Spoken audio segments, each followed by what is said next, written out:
Say hi. Hi. Although you may think the art of drag is a relatively new trend, you'd be surprised to know that it traces back centuries. Most of you probably aren't familiar with drag, or may even be deterred by the idea or thought of it, but that disdain is the outcome of a lack of knowledge about what drag is, where it came from, and why people perform drag. My goal today is to help you understand what drag is, how it's evolved over the years, and how drag today is encouraging and shaping acceptance in the LGBT and drag community. Drag is the art of female impersonation. I brought my lovely, fishy visual assistant, Zach, a drag queen, who exemplifies all the really hard things there is to do with drag.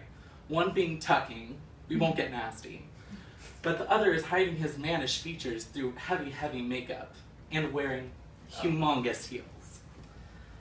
There's a difference between drag queens, transgender people, and cross-dressers, and many people don't know what that difference is. Webster's dictionary defines transgendered as of or relating to or being a person who identifies with or expresses a gender identity that differs from the one which corresponds to the person's sex at birth. Many trans people do begin the process of self-acceptance by doing drag, but the two aren't directly correlated.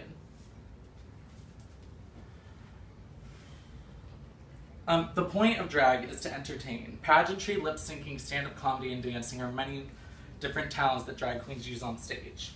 Unfortunately, my visual aid has nothing prepared. But this entertainment can be traced back to Shakespearean times. TQS magazine states that traditional drag began appearing in the late 1800s and early 20th century. Social acceptance began to diminish, however, in the 1920s and 30s. Between two world wars and the Great Depression, national paranoia increased dramatically. During the 1960s, however, the LGBT American had had enough.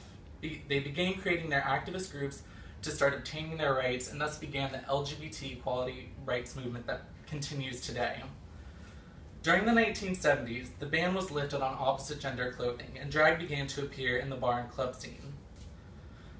A new type of drag queen emerged, called club kids. They're artistic, androgynous, and they took themselves more seriously than other drag queens who focused mainly on comedy. The most well-known of these club kids is RuPaul. RuPaul stormed onto the scene in 1980 and quickly rose to fame as a female runway model. In 1990, he released his song Supermodel, which reached 53 on the Billboard Hot 100. And what really set social acceptance forward was RuPaul hosting his own show in 1996. According to LGBT Weekly, RuPaul won the Glad Vito Russo Award for his contributions in making a significant difference in promoting equality for the LGBT community. In 2009, RuPaul launched his reality show RuPaul's Drag Race. It's since had 6 seasons and 7 including an all-star season. It is widely popular among both the LGBT community and the straight community. His success and the success of many others like him is helping to shape the drag community today. Drag is the entertaining profession of female impersonation that can be traced back centuries.